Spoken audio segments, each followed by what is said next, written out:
What's going on, everybody? Welcome to Areas of the Nation, and I have a very, very, very special guest on the channel today, Luke from LJR. I always Yeah, either like one's I'm, good. I'm getting like messed up in my interest. Like Luke from no, you are LJR, so Yep, it's yep. like yeah. Before we start, thank you so much for just giving me your time and jumping on this little talk we have here. Um, Yeah, man. bef- Thanks for having me. Before we get too far in it, guys, remember all of Luke's links are in the description. Okay, that is that magical place underneath YouTube videos that people don't know. It's like pretty much like Atlantis. People don't understand what a description is, but it's there. There's tons of links, so check out the description. I'm going to be putting all of his social links, all anything that you have. I'm going to put out there. Okay. Awesome. Thanks, dude. So with that being said, man, hey, listen, guys, I'm from the DMV area, and Mr. Luke right here is residing in the DMV area. So this is a perfect scenario for me. I love spotlighting the locals because we have them. We have local talent that's absolutely phenomenal. And that's why I was like, I'm gonna reach out and we're gonna get them on. I wanted to. Um, Real quick about yourself, bro. And I'm not going to try to just steal the mic the whole time. Don't worry. I'm going to give you time to. Well, I'll have my long little monologues that I go on. Okay. Okay. Cool. Um, how before we? How do I get this? Like, let's just ease into this real quick. How long have you been in the scene? Are you a born and raised in the DMV?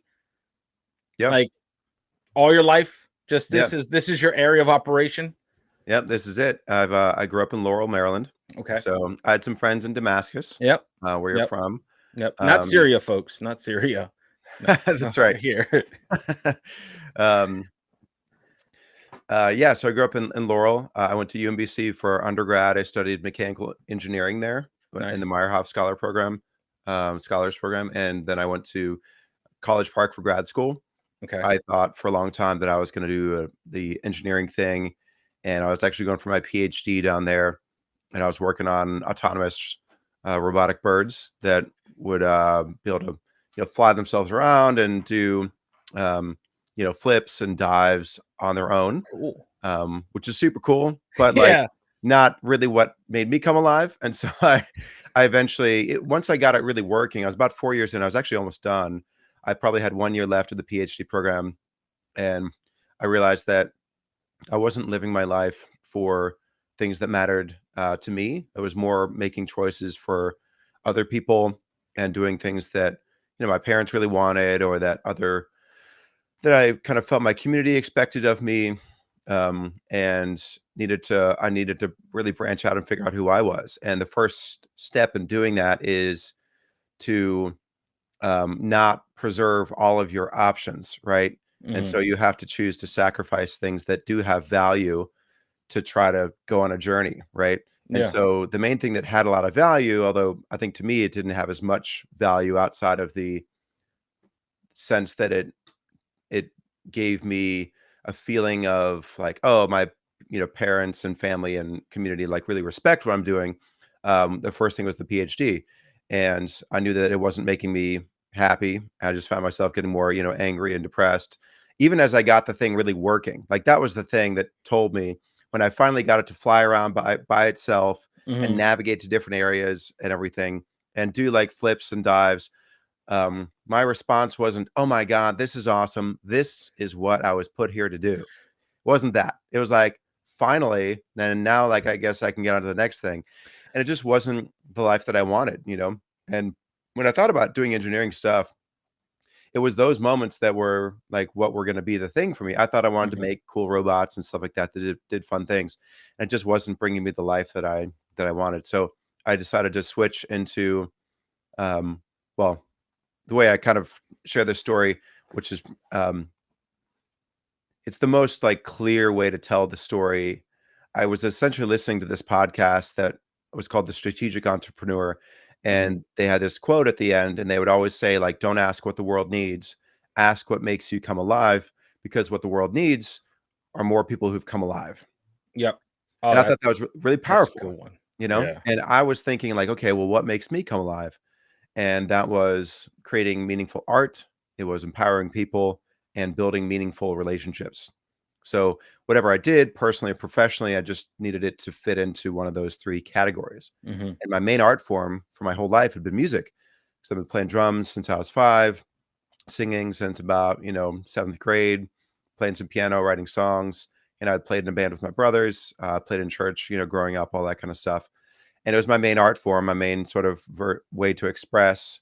And so I knew, like, let me just lean into that. And as I did that, I started to get um, more connection with. Well, I started to make more covers on my YouTube channel because the artists that I really liked on YouTube were crushing it, like Boyce Avenue, Tyler Ward, Sam Tsai, people like that. And they were like getting millions of subscribers, stuff like that. And they were a little bit, they probably were bigger when I was in college. Mhm. It took me a while to really kind of full on commit to this because I started the YouTube channel probably about 10 years ago, maybe a little bit more. Yeah, And it about was 15. okay. Yeah, yeah. Yeah, hey, the only reason I know is because I was like, hey, what, I always do that because I'm on Yeah, this side yeah. of things. I'm like, what's your first, and what's Yeah, yeah. your now, and then it's because it shows growth from your Yeah, I wonder very what first to the your first latest. I guess the first one I did was either no, it wasn't Gone, Gone, Gone. I think it was, Her Heart's Lips Have Kissed My Soul is original. If that's right, that would've been 2009. So that would've been like 20 it would've been 16 years, I guess, almost at this point, Wow. um, which is crazy. I wasn't a consistent uploader at all, and I had done a couple of videos on my YouTube channel that were just, like, during grad school, and this was Hmm. before I, like, decided to, like, take it seriously or whatever, you know? Yeah. And, so I started doing covers more seriously around 24, and that was about 11 years ago for me. Hmm. And then I just started doing more and more and tried to get more consistent, built up actually a pretty good following, but then I just like fell off the bandwagon. But that's when I kind of learned how to do some video stuff as well because I needed to, have cool Yeah. video for my YouTube channel because I figured nobody would watch without it. And that turned into like people liking my videos and offering to pay me to make videos for them. And that turned into a nice little video production company that was all focused on the music that I wanted to do. So now I started to get paid to make stuff that I liked and network with people that I would want to be connected to for my music. That's a And so, win-win. yeah, so over time, I kind of tuned that such that I was doing specifically what I really wanted, which was like concert video stuff and Hmm. live in studio. So I'd really connect to the best live performers around and the people that needed, live performance footage to do, better gigs and stuff like that. And that's worked really well to slowly build my network and to use that money that comes in to, pay for expenses and to fund my music. Yeah. Did your background in engineering play a big part in the what did you call it? Audio engineering? Like the behind the scenes, like the did that play a part at all? Did it like, oh man, I have this like skill set. Is there a lot of bleed over? Because like I Yeah, feel like so for me there's that's like intimidating. I hate yeah, yeah. robots at all costs. That's me though. That's me. So you're in that. But Yeah, so the audio engineering, I mean, basically anything technical, mhm, you can learn it if I feel like I can learn if I put my mind to it because of the main skill that I feel like I got out of the PhD program, which was becoming comfortable feeling really stupid for a really long time until it worked, yeah. Okay. Like that's a really valuable skill. I think it's highly underrated Mhm, as something that can contribute immensely to your life. mhm. Because if you want to become something, a lot of what you experience first in the wouldn't it be awesome to, I don't know, become an astronaut is like there's this magnitude of stuff I'd have to learn, and I don't know how I'm going to do all that. And the first thing you feel oftentimes is self doubt, Yeah. right? Or fear. And so you got to be able to overcome that. And so if you're willing to stay in that space where you feel like you're not going to be successful and you just choose to keep doing the next thing anyway, then eventually you can make more progress towards your goals. Yeah.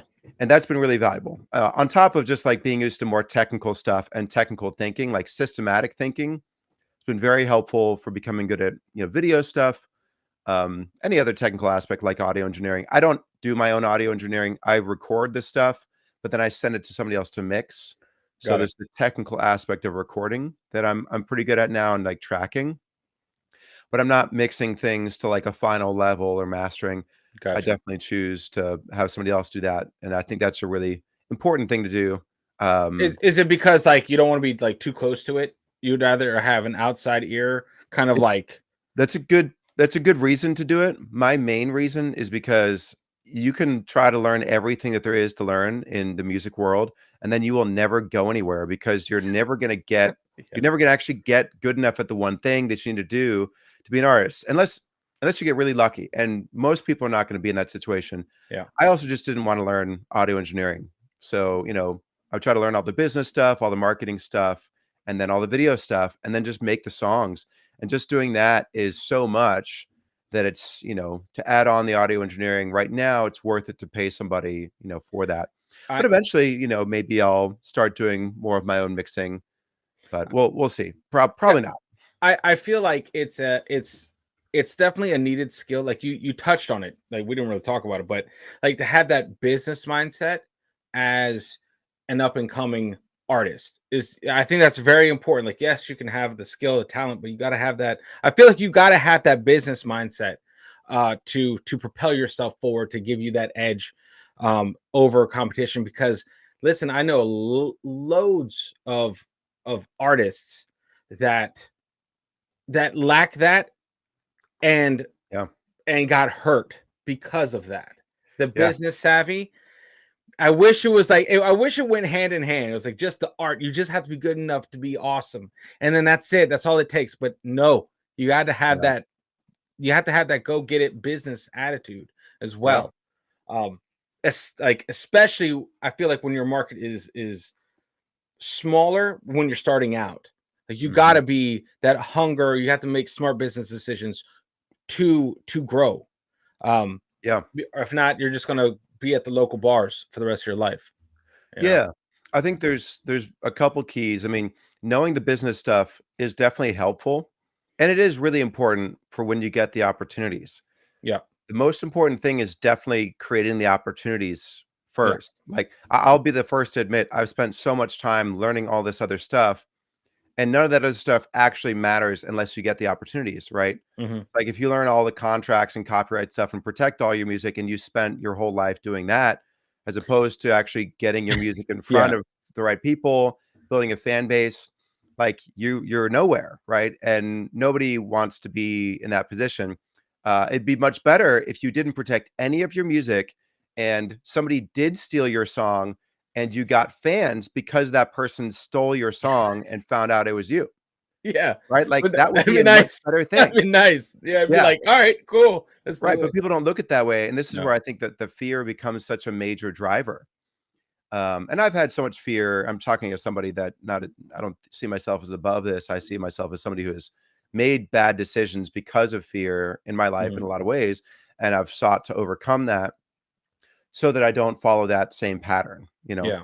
Um, so, it's important to do the business stuff, but the more important thing is to make sure that you are building real community and that you're offering something that's truly uniquely different. And I'll be honest, most artists are not actually offering something that's truly uniquely different, again, because of fear, Hmm. right? Because they don't a lot of it's one of the most difficult things in life, I think, for most people is to really discover and become comfortable in who you are Hmm. and to live that out, Oh yeah. because that usually means a massive change in your community, in your, friendships, and in your life, sometimes your career. And that's Hmm. so much uncertainty that it's difficult for most people to even fathom that possibility. Um, and so as an artist, you really have to be willing to give up a lot of stuff to do that. And there's already a lot of imposter syndrome around, are you going to be able to make it? And so it's really difficult to do that. But you're also supposed to put all your heart out there for people to see, right? Yeah. So there's a lot of challenges that kind of make that difficult. But if you can do that, then you've got a shot. Hmm. But then if you if you've got to also be different in terms of how you present yourself Your online image. and to shows. Yeah. Your image kind of Yeah, thing. your image, but also like if you're going to play a concert, let's say that you're on a band with 5 bills, right? Hmm. Who's coming to that show? Nobody is looking at that poster and going, "Oh wow, there's 5 bands playing tonight. I wonder if any of them are going to be good. Let me spend my night going to this show." If they've never heard of you and nobody's talking about you, nobody's going to Yeah. go to that show, right? Yeah. Because they assume it's shitty local bands, right? That are just trying to make stuff happen and everything. And I have nothing against that. I'm not saying that my show is like somehow way better by saying this either. I just think the truth of the matter is people aren't truly doing something unique with the opportunities that they do have, right? Yeah. And the bar is actually very low, in my opinion, to do something unique because you can do so much with what's online on YouTube. Like it's very easy to create a very low cost DIY light show that's synced up to your songs. Hmm. Yeah. And that's, already that is like massively above. It puts you so far above, and people will automatically not think of you as a local band anymore simply because you've got a light show and it's synced up and they're not used to seeing that, right? Yeah. There's free software you can get that if there's a projector or an LED screen, you can actually create graphics that respond to your audio. So you can plug in like your kick drum mic to, control the brightness of the lights. Or you could have like a simple thing, have a microphone point at the audience, you write a part for the audience, and the volume of that microphone controls the brightness of a light fixture on stage, Yeah. right? That's dope. Yeah. Things you can do that are very Hmm. simple that people will remember because no one else is doing anything like that. Everybody is just going up and playing their songs. And there's nothing wrong with that, but you're not going to stand out, especially if you're not like going out into the crowd, you're not getting people involved, you're not looking people in the eye, you're kind of sitting up there, standing there singing your song. And it might sound great, but people aren't looking at you as like, oh, this person is the next rock star, and that's what you want. And you got to be Yeah. really kind of ruthlessly honest with yourself about, am I doing that? And not to the point of like, oh, like, am I doing this? No, bad me, like shame yourself. Mm. It's just seeing what is such that you can make the right choice, toward your dreams. Yeah. It's amazing how I think maybe it's because I'm on this side of things on the YouTube in the YouTube world. It's amazing to see uh the local the local scene. And I don't mean to keep harping on local, but that's just what I'm so comfortable talking about. Yeah. Um it just they don't utilize tools like you said. They don't utilize this platform that much. It's kind of like an afterthought when it could really it has an insane amount of reach if you can harness it the right way. Yeah. It's just like, dude, there's only a few that really have jumped on, I would say this platform, YouTube platform, Yeah. and ran with it. And what ends up happening is they kind of blow up, but they blow up like kind of everywhere. It's not like locally. It's like they just Yeah. have pockets of fans everywhere. And I'm just like, that's it's a free tool to use. And I wish there was a memo to be sent out to the Yeah. locals. Like, hey, look, man, use it. It's not bad, not terrible. It's great. It's a great platform.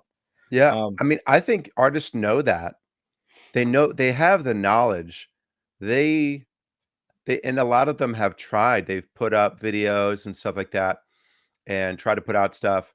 I think there's a couple things that make it challenging. The first mhm, is for them to release a piece of content, it needs to be like really, really up there in terms of the quality. And mhm, most artists don't have the ability to produce that themselves or pay somebody to be able to do that on any sort of regular basis.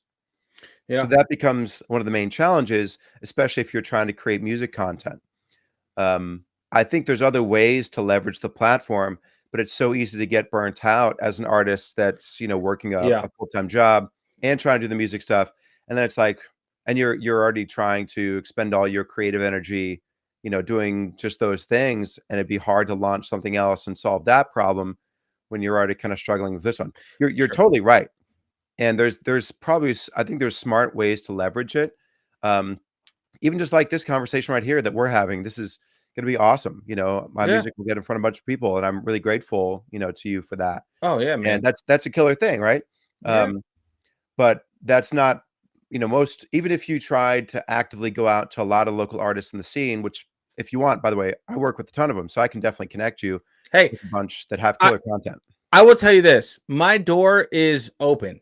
I broke the locks off this thing a long time ago. So Yeah. I'm always open for a talk.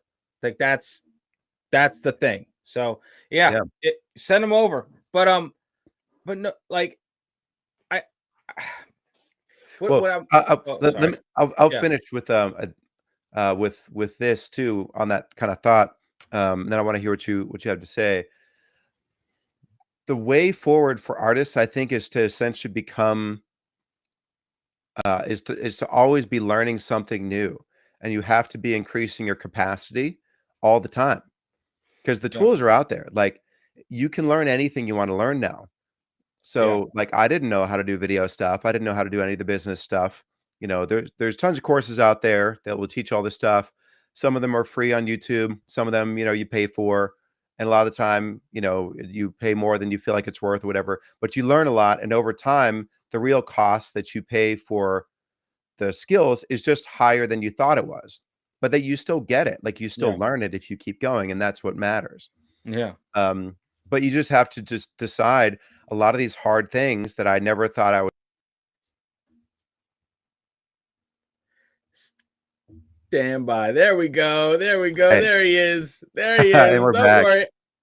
You're I good. don't I know. was like, we're getting into it. And all of a sudden, it's like, and we're gone. It's okay. It's Yeah. okay. Don't worry, man. We can. I have the knowledge. I can edit things. Perfect. Yeah. So no one's coming to save you as an artist, and so you have to build these skills. And the good news is you can do it. Like all the information is out there, and technically it's out there for free if you're willing to do the work on YouTube. And if you got a little bit of money, you can shortcut some things with some great courses. I mean, I even teach a course now showing people how to use their iPhone and 2 cheap, like $30 lights from, Amazon, that are battery powered to shoot like professional videos. And all of my new covers I've been putting out are all shot on my iPhone, and they're just as That's good. awesome. Yeah. And Yeah, they're I noticed that. I was like, dude, like, really? That's on an iPhone? Dope.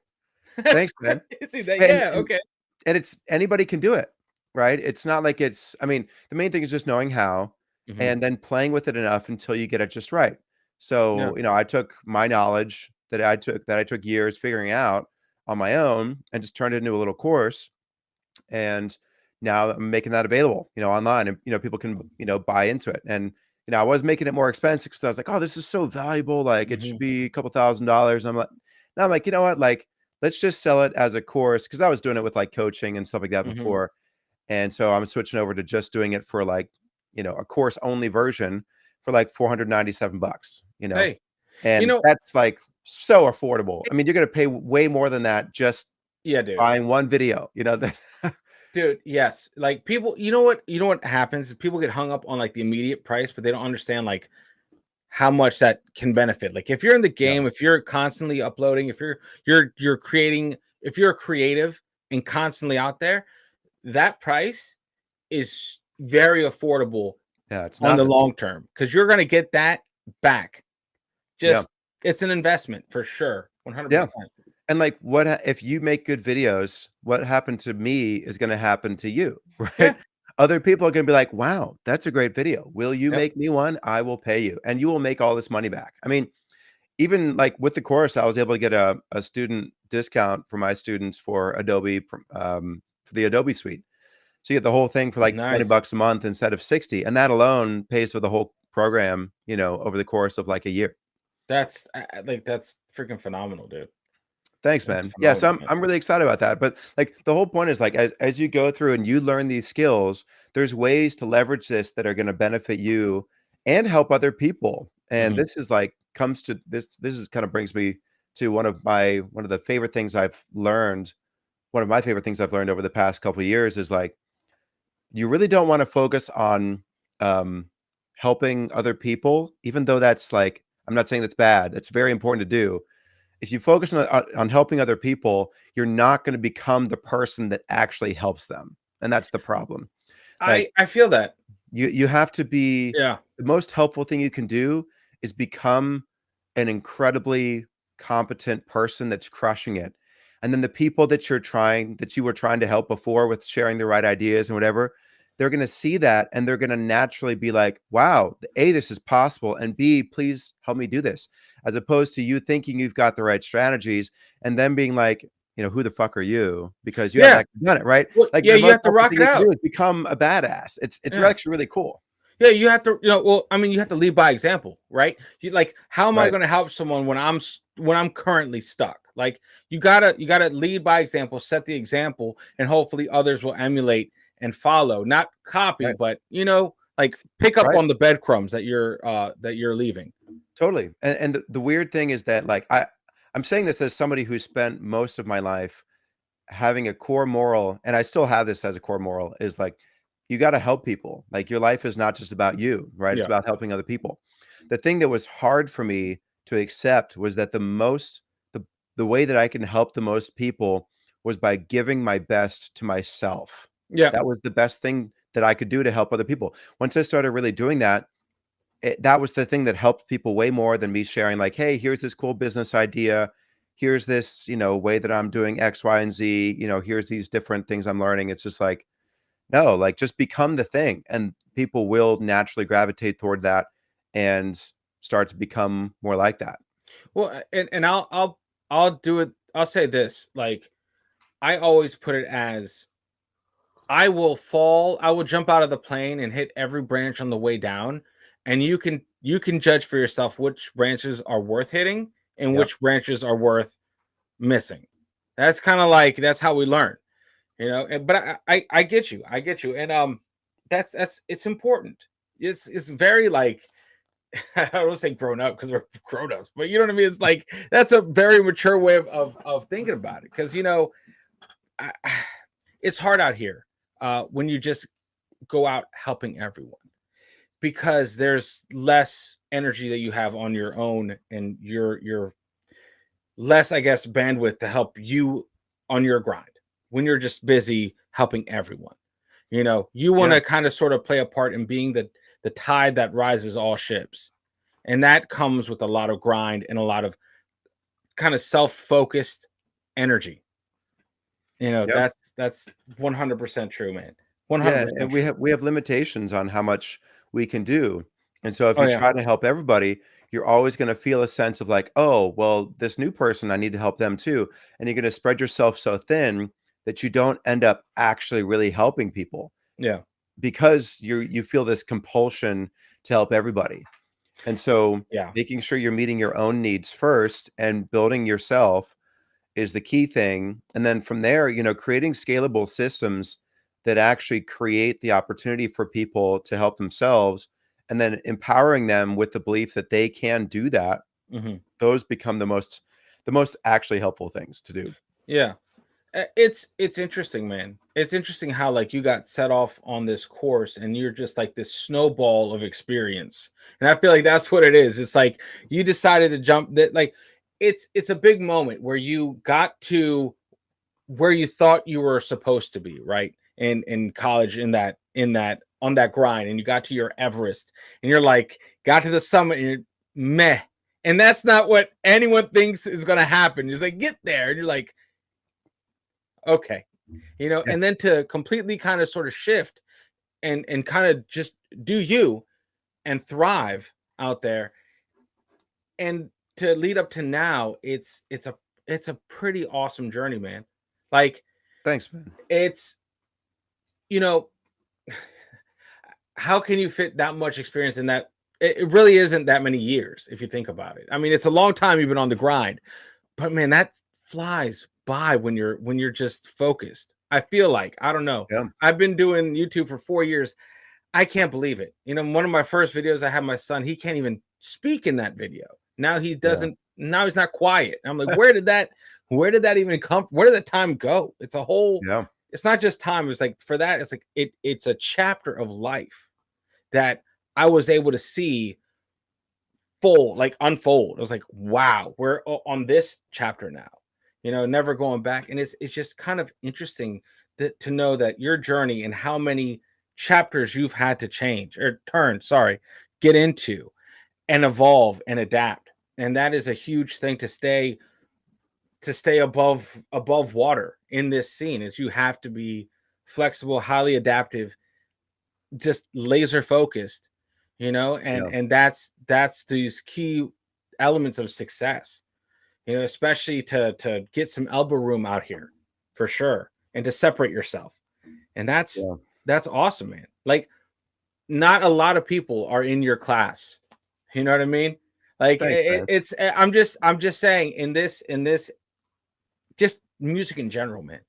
You know, it's good to know that you are out there in the community and you're playing a part in rising the tide of the local music scene and beyond. That's a huge thing, because Thanks, a lot man. of people are just being fools out there, man. I'm not going to point Yeah. fingers. I'm not going to drop names at all, but they're out there being complete fools and just like, because a lot of people in my audience here, like, may not know what the DMV is. I call it the DMV all the Yeah. time. They're Like like, a the DMV native Department does, you know? Department of Motor Vehicles. No, no, no, no, no. Totally. It's just the craziest traffic you'll ever meet out there, for real, in this Yep. Oh area. my God.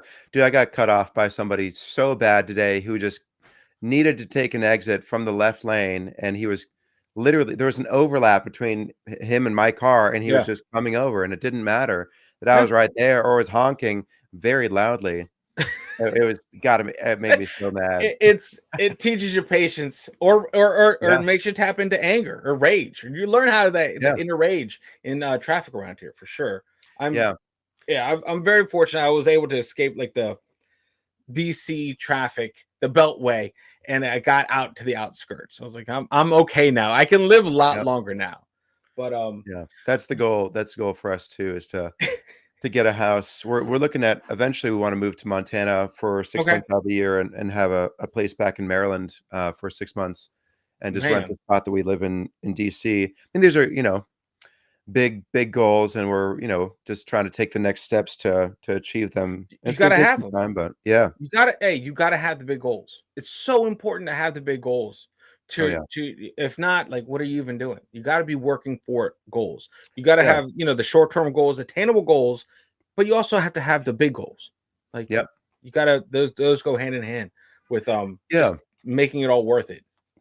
Totally. It's like makes me think of that phrase. Uh Well, sorry, it's not a phrase, but it's like the idea of like the journey and the destination, Mhm, and like the way that those two are inextricably linked, like a yin and yang, right? mhm. Like the the journey is what gives meaning to the destination, right? But the destination is what gives meaning to the journey. It's what contextualizes it. Yeah, And so you need both in order to truly experience, meaning on that path. So, and I love that. I think it's a beautiful thing. And over time, like your story changes, your goal changes, your destination changes. Um, and that's part of that, yeah, journey. And then you recontextualize all of the things that have happened to now make sense in this new destination. And over time, those pieces fall more and more into place and make for a story that and an adventure that you never could have imagined, as long as you have the courage to choose to go on that adventure and follow it no matter where it leads. yeah. No, facts, facts. I mean, you got to be flexible in your journey. The Yeah. destination changes Yep. sometimes, and it's kind of like, in retrospect, thank God I didn't reach some of my destinations that I thought I Yeah. was headed towards. Like, Jesus, that'd be Yeah. terrible. This is where I think like the destination is like it's always a moving target, Mhm. and it's kind of like I don't know. It's kind of like the idea of like what does it mean to be a good person? Yeah, Like you it's really hard to exactly define what that is. Even if you take a set of attributes like, I don't know, you want to be a loving person. Well, what exactly is that? And what yeah, is that in every single situation that you could possibly imagine? And how do you know that you're being a good person? Right. So you might have a current definition of what that looks like. And then over time, you might realize that you're actually wrong. And so reality, the reality is that you're not really seeking after a particular destination, even though you might think of it that way. You're seeking after like a set of principles that guide your journey, yeah, and you want to be evolving those over time. And it's really more of like a placeholder for something than it is an actual specific thing. And this is where I think we have to adopt a position of humility, because we don't know exactly what that placeholder is. We'll never know, even if we figured it out perfectly. Mhm. We would never know that we had figured it out perfectly. And so we have to humble ourselves in relationship to that and seek after that, with the willingness to be wrong and to prioritize. This is why prioritizing truth is so important, because if you don't Mhm. prioritize truth, then you're not going to be Yeah, always growing toward that. facts. That true. Yeah, 100%. I'm with you 100% on that, dude.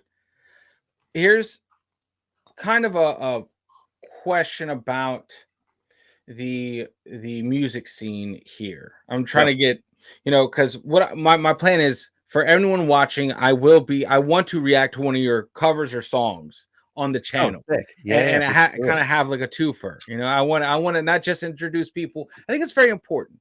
It's very Yeah. important to introduce people to the music behind the artist and then the artist. I think that's very, very important, because then you get who you are with what you do. And a Yeah. lot of times, that Venn diagram is almost like an eclipse. I I get that. I get that. But how would you describe our area's music? It's for me, it's been always been very difficult to like we're a melting pot of culture Yeah. here, of different There's so much cultures, different stuff. sounds. And it's really hard to nail down, but I love that our music scene is so eclectic, because Yeah. there's that leads to a lot less stepping on people's toes, if that makes sense. Yeah, we're not all trying to do the exact same thing. Yeah. Yeah, I mean, it's interesting because I think my experience as a videographer in the music scene Hmm. gives me the most sort of visual, the most like of a picture into this question, Hmm. because I'm shooting for everybody, right? Like, Yeah. I mean, as long as they have, a budget, obviously. And I mean, sometimes I do shoot a lot of local shows for free. I try to do one at least one a quarter. Sometimes I do more than that. Um, but yeah, the way I see it, there's different pockets, right? Yeah. Different communities, and those communities are kind of dominated by particular styles of music. So, for example, in Baltimore, there's a couple of great promoters up there, that have been around for a while, and they book a lot of different shows at the main venues that are like independent venues in Baltimore. Hmm. So like Transcendent Events, Rapola Entertainment, Frank Everly is one of the other guys up there. I Okay. forget his company. I haven't really worked with him yet. Um, but these are promoters that really care about the scene and really try to do right by everybody. Um, and they book like Wrecker, as a venue. They book Metro Gallery, Baltimore Soundstage, Angels Rock Bar, Gotcha. places like that, and they put on these shows. They've got the relationships with the venue owners, where the venue owners will rent the venue to them at a discount, and then they can pay that back with ticket sales and all that kind of Got stuff. it. And then they find the Okay. bands, they know who sell tickets, all that kind of stuff. Anyway, that particular group of people, that's mostly like pop and rock and some indie type stuff. Hmm. There's also a massive like bluegrass Americana scene here, and I've connected with that scene over the past couple of years by shooting free video for my buddy John Way, who I met through my friend Connor, who's supported some of my events. And Connor's awesome. He's now shoots video for me. I've been training him up, and he's really crushing with that. And I just went and shot video for John for free because I didn't know how to do events, and I thought it'd be helpful to like let me just go offer something of value to somebody that's really good at this, Hmm. and maybe he'll give me some tips and like just build a relationship there, but no Yeah. like real expectation on that. And it worked great. John and I are now great friends, and he wants to support all the stuff that I'm doing. So I've got an album release show coming up, and he's bringing out he's trying to push to his whole community, and he runs a 4,000 person festival called Baygrass, Okay. down in at Sandy Point State Park, and this is only the second year of the festival, and it's at 4,000 people, right? Wow. And he Wow. works with a Sandy number of Point. Sandy yeah. Point has I my whole life I didn't know Sandy Point had stuff going there. I don't know. I I think didn't I either. always passed Sandy Point. to get to Ocean City. Yep. Like, just being completely transparent. Yeah. Sandy Point is the thing I see in the rear view. Yep. That's Totally. My mom took me there on a couple of like field trips because I was homeschooled growing up with Mhm. my brothers, and we went there for a couple of field trips to like draw things, Yeah. just with our family. And then that Meyer House Scholars program had, like an event there once or twice, Wow. during my time as at UMBC. That's crazy. I didn't So know. that's it. I I didn't didn't know it know did they had, I concerts, didn't know they and had that. yeah, I mean it's a massive thing too. So Wow. it's cool to do stuff for that. So Yeah. yeah, and that's really shown me how massive of a scene that is, and it's a whole community, right? Where there's all these great bands that are really talented, doing all this incredible music, and I would never have met all these people. I kind of assume bluegrass is kind of like, yeah, I mean, it's happening, but it's not that big. But like, no, it's a massive scene, It's a right? massive scene. It's like Yeah, cultish almost. Like, I'm sorry. yeah, Love it. I love it. I dig it. I dig all music, right? I just like you said, I never would have thought. yep. Facts though. Yeah, Like, and that's the crazy thing. I'm sure there's plenty of other communities that I just haven't really plugged into yet. Like there's a group I'm probably going to be shooting for called the Music Department. They run a studio here in the area, and they're doing a big battle of the bands. And I try to say yes to as much stuff as I can if it's community mhm, based and if it makes sense, even if there's just like a possibility for some connection or something like that for me. It doesn't have to be paid all the time as long as there's enough of a possibility of yeah. good relationship and stuff like that that could be beneficial, because I've really learned how much it matters to do that. And I've also found a way to make content quickly where it's not like I'm Mhm, investing 40 hours into something that maybe will pay off, where I feel like if it doesn't, I should have gotten paid, and then I get cynical, blah blah. yeah. So, I've got some strategies for that, but um yeah, I'm really excited to be involved with them, and they're probably a lot more plugged into like the hip hop scene. They've got some people that you know or maybe gospel, that type of stuff, and they've got some Okay. people that really go on tour and have played with some big names. And Wow. it's just crazy the kind of stuff that happens. Or like up at Wrecker, like I saw that Rapola Entertainment, with Nick Ellison, they had booked Red Jumpsuit Apparatus to come through. And I was like, "Oh, this Wow. is dope." And I Hey, know I that, remember them. yeah, All the Small Things, right? That Yeah. song. I've covered that song so many times at, different shows with my buddy Brett, who runs the Part-Time Rockstar podcast around here. Mhm. It's a great song, and like I was like, "Man, I wanna film this band for free because that'll give me more credibility, a major Yeah. band I filmed," right? So I go up and shoot it for free, and I shoot all the other bands too, and then I just offer it to the other bands like, "Hey, if you guys wanna buy the video, it's $150." Yep. And I've already shot and edited the video before the set is over, so I can show them the whole video right then in the moment. It's synced Oh, to their that's music and cool. everything. Wow. That's like instant turnaround. Yeah. Wow. Nice. Thanks, man. Nice. Yeah, and nobody else does that, right? And so it is that wow factor. It typically takes them about 10 seconds to realize what happened, and that really blows their mind, and it's really awesome. Yeah. They're like, Sometimes they "Wait, buy it, what?" sometimes they Like, don't, "Oh, but yeah, it's done. Here it is." Like, right. "Holy Yeah, shit." I can airdrop it to you right now, Wow. Um, That's phenomenal, dude. thanks, man. Yeah, it's really been helpful, and, that and because what I'll do is I'll shoot on my nice camera, and I'll transfer the footage to my phone and use my phone to edit, and Mhm. it's all about streamlining the workflow, and I've figured out, like, what did I need to, eliminate, and how do I need to shoot such that I can get something that quick that's not sacrificing quality at all. Yeah. Um, and that's worked really well. And that way I can make all these videos. I'll make 5 videos, 1 for each band, and an overall highlight reel of the night before the night's over. And like, it doesn't matter to me if anybody buys one because I got to be there, be part of the community, and shoot for a jumpsuit apparatus, right?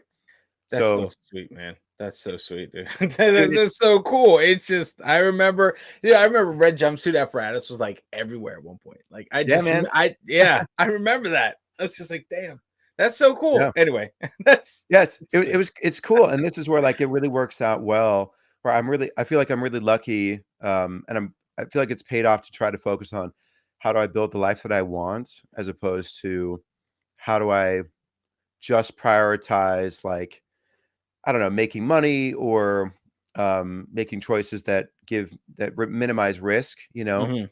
Yeah. Um, I've really like I've worked hard to not say yes to every opportunity just because there's money involved or because it seems cool or like I don't do cover shows, for example, because it's not where I want to end up, right? But I also don't Yeah. do corporate videos because it's going to take all my time, right? I don't typically do story-based music videos because that's going to take all my time, right? Unless it's a lot of money that makes it worth it for that amount of time. But and if that happens, then sure. Like there's a But guy right now that's interested in booking me to do like a 3 video series, and they'd be pretty involved. And so they'd be like, I mean, who knows if this will happen? So this is probably not going to happen. gotcha. Um, but if it happens, it'd be like $20,000 Yeah. per video, Well, but which is like it's crazy. time in. It's time in though. You know what I Well, mean? that's It's the thing. like it's That opportunity makes sense if it happens, yeah. but in most cases, it's not really worth it to me, and so I try to focus just on the stuff that makes sense, and that creates the opportunity where now I need to solve particular problems. Like for me, was like, okay, how can I make $1,000 a day? And the answer is deliver way more than $1,000 of value. And so that was how I started thinking, okay, how do I do this? And it was like, Yeah. I got to streamline the workflow so I can create something awesome that's worth a lot of money in basically no time. Yeah. So that means minimizing editing or making it such that there's no editing. So I Yeah. shoot a lot of one-take videos, and then I shoot highlight reels with where every single clip I use, no matter what part of it, everything looks great. So I'm shooting like 2 to 3 second clips of different angles, but the whole 2 to 3 seconds is perfect, right? There's Yeah. no bad footage I have to edit out. And then it's just organizing the clips in the right order on my phone and cutting to the beat, and that's it. Yeah. That's So cool, it's man. it's very fast. It's you got effective. Yeah, You trimmed the fat away from your process, which yeah, is it saves you time. Time is money. So yeah. that's what it is. Um Jumping into people you've worked with, right? Because listen, when we go to your channel, we see the covers and the artists. Like, how do you choose? How do your features come along on your channel? Do you select them? Do they ask you? Like, how does that go? Because, like, listen, if right from here, people are gonna see your reaction or my reaction video to your songs and then go to your channel. Like, and I feel like that's a good question to ask is Yeah. who do you choose? How do you choose? What's your selection process to get people to feature on your covers? Well, it's interesting that you asked this question because it's actually changed, and I feel like I've grown as a person. Mhm. Um, and this is part of why it's part of why there's actually more features. So I used to choose based off of what I thought would give me the most benefit as an artist. Mhm. Was this a smart feature? Was this something where this person had like an audience where it felt like it was, worth it to do the collaboration? Or I would think about like, well, what is my image going to look like if I collaborate with this person? And so what that ended up with was not a whole lot of people that I was collaborating with. And also like honestly, and this is I think to my a little bit to my shame, a lot of just like judgment of other artists and a little bit of elitism on my part that wasn't really healthy and Mhm. definitely wasn't helping me. Yeah. And ended up just meaning I wasn't releasing as much content too. Yeah. So overall, it was a big negative, and everything really got way better when I stopped caring about like, oh, is this person gonna, is this gonna be a bad look for me if I collaborate with this person, or, is this gonna benefit me? Is this the most strategic thing? I just stopped caring about that, and it was like, you know what? I just want to make stuff and enjoy collaborating and creating with people, Yeah. and I'm just gonna, if there's smart decisions I can make, sure. Like when I was talking with Pat Rennie, who I featured recently, Mhm. I was definitely excited about the fact that like he's got fans that he draws to his shows, Mhm. and I know he's going to promote because he works hard to do that, and that was a great benefit. But also like I just wanted to be collaborating with other people that were making effort in the scene, Yeah. and I knew that we could create something good together, if we put in the effort, and we did, and it was awesome. Yeah. No, Um, listen, you first and foremost, the well, that cover, yeah, yeah, phenomenal. I really enjoyed that, man. Oh, sick, and that was man. awesome.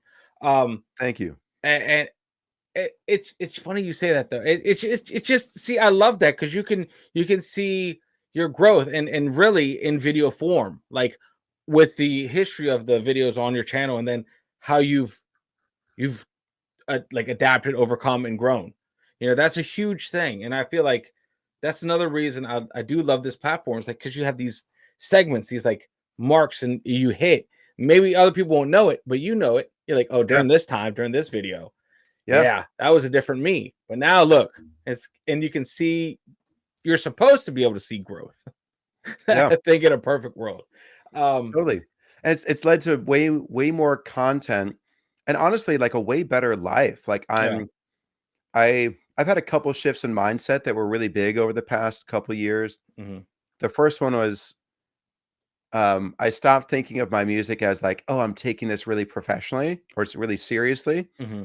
I started thinking of my video production as my work and my music as my hobby. Not because I take it less seriously or do it less or spend less money on it or whatever, or have less desire to be successful or anything like that. Literally, the only reason I did it was because I was attaching unhealthy feelings of identity to it. And Okay. it was really, and ideas of like, well, I have to be financially successful if this is going to be my professional thing. And all those things were getting in the way of me making good art, which, and actually being successful in creating the things I needed to do to become successful. So ironically, I think my art is better. I'm making more. And I have better odds of being successful now that I'm not trying to make it like a professional career. I'm simply thinking, how do I make it the best I can and how do I Yeah. enjoy it the most and collaborate with, the most people and enjoy that process and not Like, how worry can about it be? exactly how it's going to come out. Like, how can it be? How can it be fulfilling for not just you, like a symbiotic fulfillment almost? Yeah. Um, but I feel like once you take it off that pedestal, let's say, and you focus like your your product isn't, I wouldn't say isn't music anymore, right? And that because when you take that off the pedestal, I feel like maybe that leaves you don't have that competition, like the competitiveness. You have more cohesion with the local scene. You know, because I feel like when it's a business, it's like Yeah. you have to be competitive. You got to know, you got to do things like legs up, things that you know. I feel like as a business, that's what you have to think of. Yeah. Well, as a business, you're mainly thinking, I want to be making money and not losing money. And so you focus on the wrong things. Yeah, And it's yeah, really hard to you can make money as an artist, but there's a right way to do it and there's a wrong way to do it. yeah, And by that, I mean, I'm not trying to judge exactly how people do things. I think that, if you feel like you need to charge for everything you do, like that's understandable, do your thing. But I think there's a more effective way to do things. Instead of trying to focus on monetizing everything you possibly can, you focus on what are you really giving yeah, and are you really creating a community around your music and with other people that are in the scene and going out. That means like going out and supporting other people's stuff, yeah. sharing other people's stuff, not seeing it as a competition, seeing it as because somebody else's success is never going to take away from your success. No, Like no. it's only going to make your scene look better if somebody big gets out of your scene, right? Yeah, And so if especially like one of the things that I've thought about is like if I'm collaborating with a bunch of people and somebody blows up, if I've collaborated with all the people that might blow up around here, I might blow up. Like yeah, it's a big win, right? Or if I blow up, then all these other people will get shit tons of views on them, right? And get a yeah. lot of attention to their stuff. It's a And that's probably win-win. going to end up with them asking to me to film a lot more videos for them, right? And that's a win for me, right? And a win for them. Like it's everything is a win-win when you really focus on when you Building stop community. focusing on the money aspect of Yeah, like, what am I getting paid up front for sure? You yeah, focus on what's the coolest thing I can do, what is the most exciting thing I can do to create. And if you're trying to look at the business stuff, you have to look at the actual problems that are there. Like the main yeah, problem I've identified in this area is that people can't get quality videos for like 250 bucks, right? And so that's the problem that I solved. So I created this event series called Amplify, and this is how I met Spencer, Hmm. um, where I rent a studio for the day and I give artists 45-minute slots to come in and record professional videos where I do up all the lighting. Looks just as good as all my covers. We do pro studio audio and it's a 45-minute slot. So they can do one video for $250. It includes audio costs and everything. It's a one take video. So it's easy for me to edit. So I'm not spending tons of time on the back end. And they can come in and get one of those videos. And if we have 4 people in a day, I'll make Yeah. $1,000 minus studio costs. And Yeah. that's amazing, right? And what happens is we end up getting like 6, sometimes 8 people per day. Most people do more than one song, and that ends up being, instead of $250 for an hour, it's $400 for the hour, right? Yep. Or if it's a band, it's $500 for the first song, $400 for additional. And so we'll end up with sometimes a couple $1,000s in Yeah. revenue for one day, but it's like actually it's giving artists what they need at the quality that they need that they can't get anywhere else. Yeah. Yeah. Dude, 100%. But I like that. For me, my first time looking at, let's say someone's channel, like an artist I'm not too familiar with, like I go to their channel and I see other featured artists on it. I think I already have this like, hell yeah, that's awesome. I think it's awesome when you see this artist collaborating with another artist. It just means that scene, that cohesion is there. Yeah. And I Totally. feel like everyone that's collaborating together isn't elitist, isn't pretentious, because elitist and pretentious don't do that.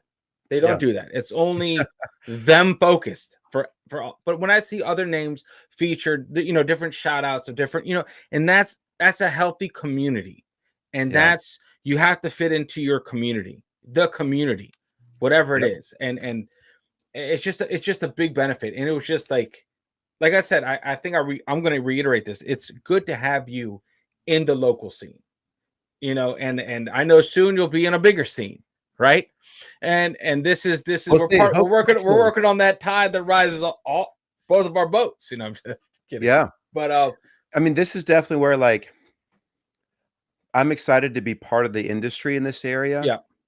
because I think even like my goal was not to try to like build up the industry when I first started Amplify. But that's really helped, I think, to build connectivity and relationships because we work with so many of the studios and a lot of these artists have never been to more than one studio. Yeah. And so they're kind of going around everything.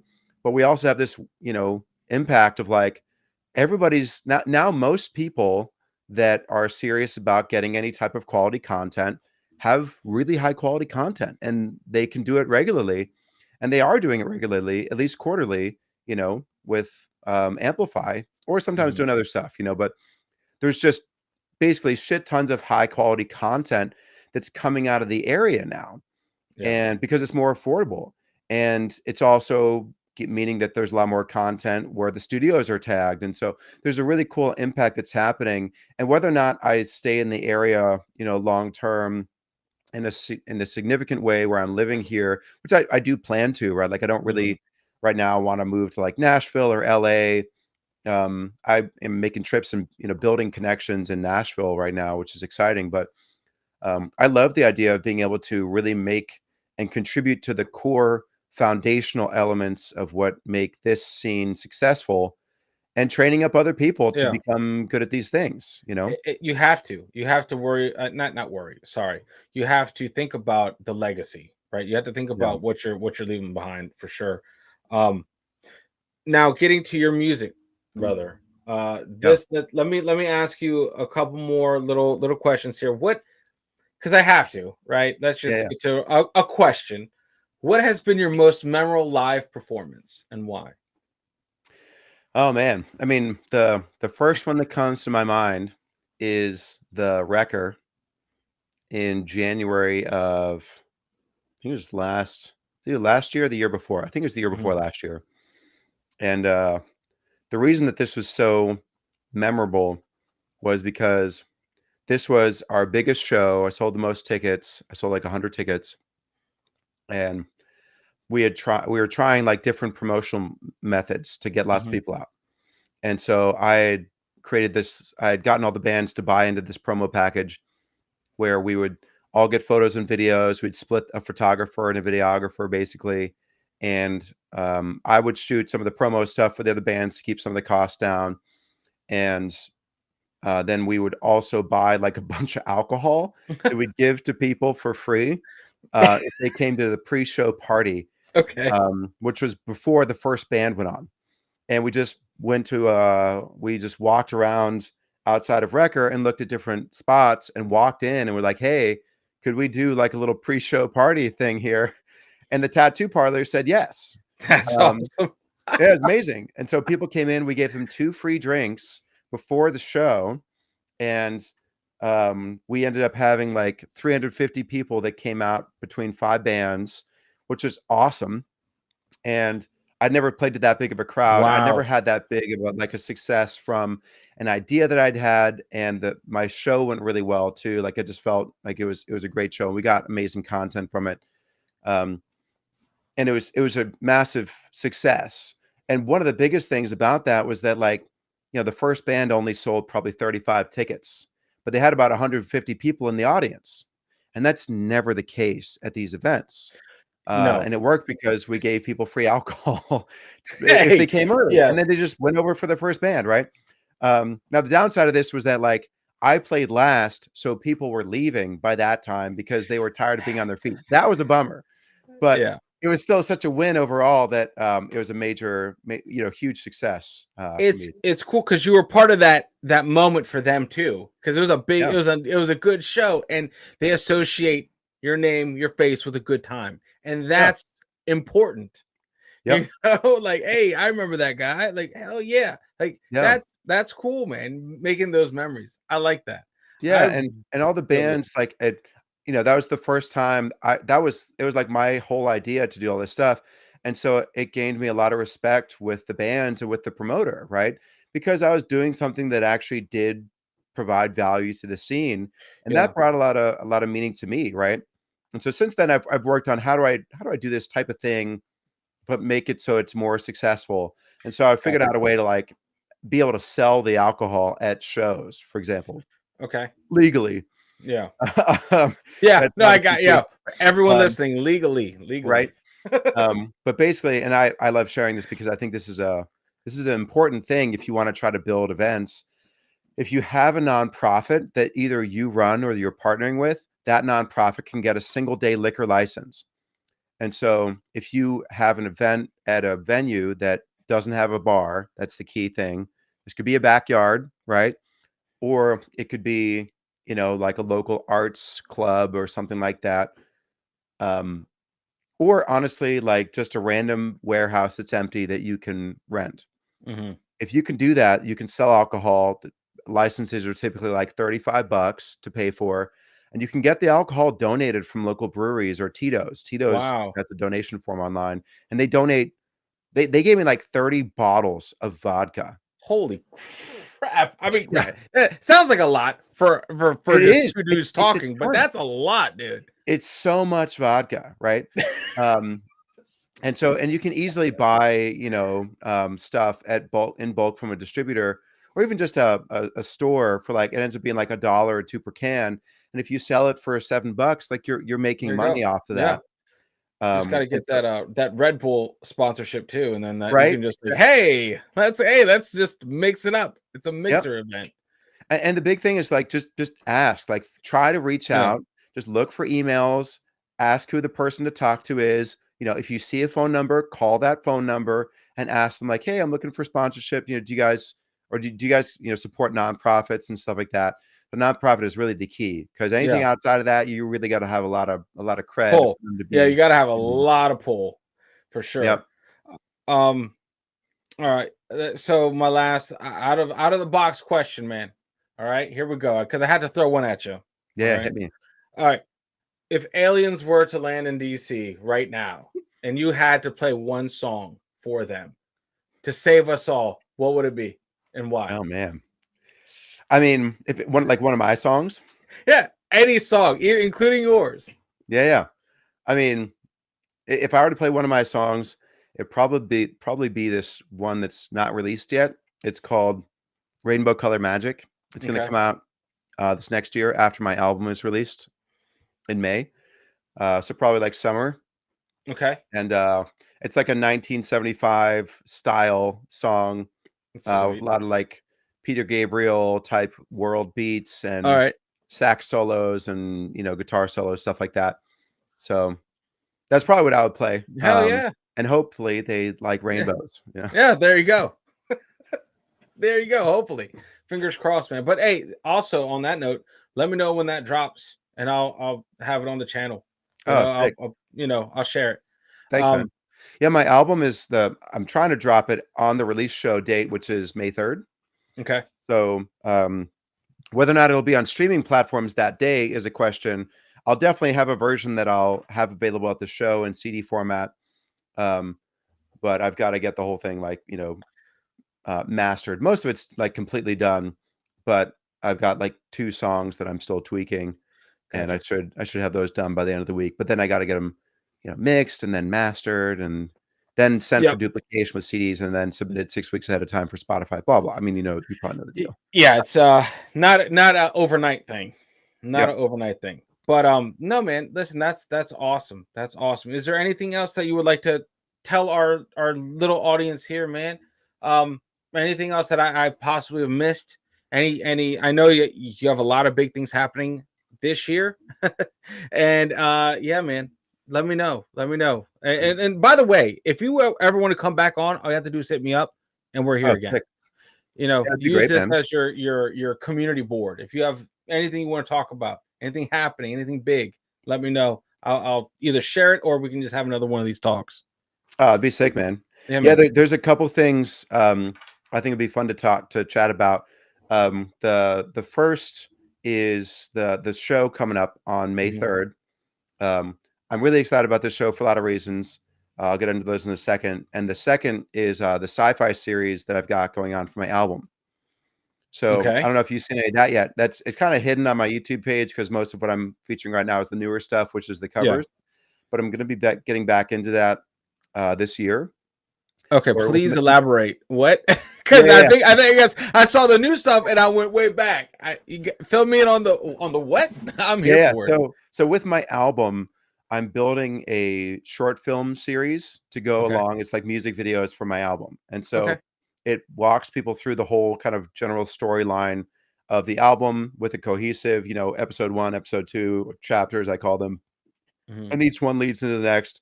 There's like dramatic cut scenes at the beginning and end of each one, and the narrative plays through. So it's going to be like probably somewhere around an hour in full length by the time it's done, because it's going to be 12 little episodes. I've done 3 so far, and I got into a lot of debt over the last couple of years, and so I haven't done anything on these.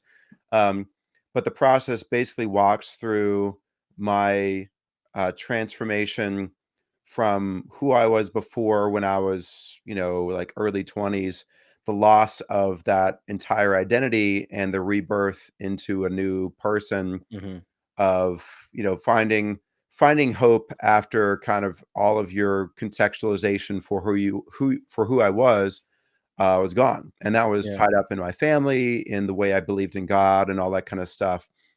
And, going through the stages of grief of that whole process and coming out on the other end, hoping and believing in something more. After that process. And so the sci-fi series walks through the stages of grief. It visualizes and brings in symbolism of trauma, of, working with your inner child and what that process is like, as well as, just a lot of fun sci-fi visual effects, some laser blasts, weird, crazy skies, planets in the skies, like crazy, weird zombie eyes and stuff like that. So, oh yeah, dude, lots of fun stuff. That I like that though. For me, that's huge, because I feel like that. Again, I see it's good to have journeys on these platforms. Is to have journeys, finish a journey, get to the next journey, but to walk people through a journey, it's just different than just dropping something, boom. But to have it be part of something makes the whole experience bigger. It builds. I love that. That's good.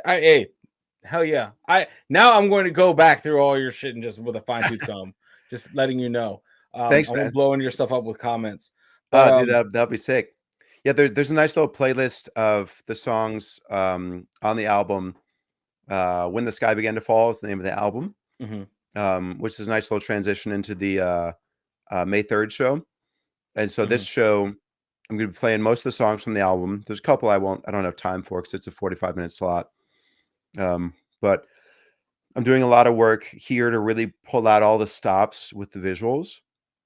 So the program I mentioned earlier, teaching where you can create visuals that are synced up to your audio. I'm going to be using that for the first time at this show. I've got it synced up to some basic stuff right now. I'm just learning how to use it. There's free tutorials on YouTube that teach you everything about this program. But I can have like the kick drum mic coming in and triggering, like for Rainbow Color Magic, there'll be a rainbow sort of ghost version of me that'll follow me on screen, for example. Because I can have a camera set up that will film me and the band, and it can create these RGB splits of the image, which creates like a delayed ghost version that looks like a rainbow that'll follow me, right? Which is crazy, right? And so you can display that on the screen, and you can take that and you can turn that camera around at the audience and have like a moment in the middle of the show where, I don't know, maybe create that dance circle where like people come in and like do their moves and you film them and they're displayed in the screen, right? That's cool. And so everybody's seeing this and it's involving the audience in a unique way, right? So stuff like that, that's one of the particular things I want to do for Rainbow Color Magic is that. And we'll have some, special dance moves that we all do as a band on stage and do that together. But we're trying to create specific moments that emphasize the messaging of the songs and the journey of the album. And so that's one of them. There's other stuff I want to do with, I've got this like massive theater spotlight that, you would see like in a theater, right? Where like plays happen, and it's really bright. And I got these mirrors. I actually have them. I could probably show you right here. If I go over this way, this is my laundry room. Nice. But if you look up here, where is it? Here it is. So I've got these mirrors here. Okay. They're like very basic that I've kind of built here. They're just stuck on with Velcro, so they're not exactly straight. But by leveraging a haze machine, which I got at an auction, I can haze up the whole space and then use this gigantic spotlight to reflect light off of these mirrors, so I can create like a beam, like a beam that like goes around, right? So that's like from the Mummy, like that thing. Yeah, exactly. It'd be something like that, right? All the little reflectors. Yeah. So creating that is one of the big things I want to do. I'm going to see if I can create sort of like a big sort of central fixture that would be more like a lighthouse, where like the light shines up from the bottom and hits all these mirrors to like send it out. That'd be sweet. So there's things like that I'm trying to do. And just have something. I'm probably going to create like maybe 4 or 5 of these sort of moments that are really special throughout. That just add that, holy shit, I didn't expect anybody to do that at this show. Yeah. Who the fuck is this band, right? What is happening right now? And that's going to make people really remember us and get the word going. And then of course we're going to film the whole thing. Yeah. And so, maybe we can use this for all sorts of viral content. Hopefully, who knows? But like, of course you will. Of course you will. That's the goal. Of course you'll be able to use it. That'd be terrible. That'd be a gut punch. Like, no, we can't use any of it. Like, right. Like, so, shit. I mean, this is where like I'm not trying to make viral content right now. Not that I don't want to make it at all, or that it wouldn't be smart, right, to use YouTube or any of these platforms. But I don't want to focus on making viral content for its own sake. I want to be making cool shit and have it go viral. Because I'm trying to do the coolest possible thing that I can figure out how to do. And it's just fun. It's just enjoyable. It's not like, oh, I have to do this in order to be successful so I can figure out how to monetize it so I can make money so I can be full-time as an artist. It's like, no, like I've got a great life right now that's making all this stuff work, leveraging the video production, which I enjoy. I like being an entrepreneur. I like doing all that stuff. And then also using that to create the coolest shit that I can. Yeah. And then, who knows where that'll go. And I think that's the best way, especially for me, but I think that's the best way for artists to try to do it. I actually actively recommend to artists, you should learn how to do video production, because this is the number one thing that'll give you connections. If you want people to like you, if you want them to give you opportunities, you need to have something really valuable to give to them. Love that. and Yep. the bar is way lower on creating good quality video content than you think it is, and everybody needs that. Hmm. I like that. Yep. I mean, dude, yeah. I I'll say this, man. I feel like we have a lot more that we can talk about and we need to talk about. Yeah. You know, but I feel like that would fill up everyone's rest of their life. You know, Yeah. but True that. you know, it's like I could talk forever. That's my downfall. At least my wife tells me that's my downfall. Like you never shut up. It's like my son's after takes after me. Bro, listen. Honestly, thanks again for this time. You know, as you get new things coming, as you get things, think of us here as your springboard to advertise stuff for, man.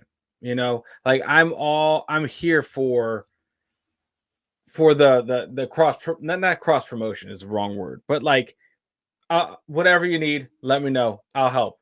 You know, Thanks, that's and I really appreciate that. I'm so looking forward to these things that you're telling me. Like they're freaking like yeah, like you said, people are gonna leave that shit like, what the fuck was that? Like That's the that was, goal. you know, like holy shit, you know, like that's like you said, that's the goal. That's everyone knows at least one or two shows that they've been to that they've walked away from, and you know what? They've never forgotten that show. Yeah. Like I have a couple of those shows in my life where I've been like, damn, that was good. You Yeah. know, and, I love that though. You're pushing the envelope, doing something different, and it's gonna pay dividends. Like it's just gonna make that moment memorable, and you're gonna reside in people's moment, which is very important. You Thanks, know, man. super proud of you, man. Super proud of you. Super pumped to see you on the grind, not just as an entrepreneur, but also as a musician.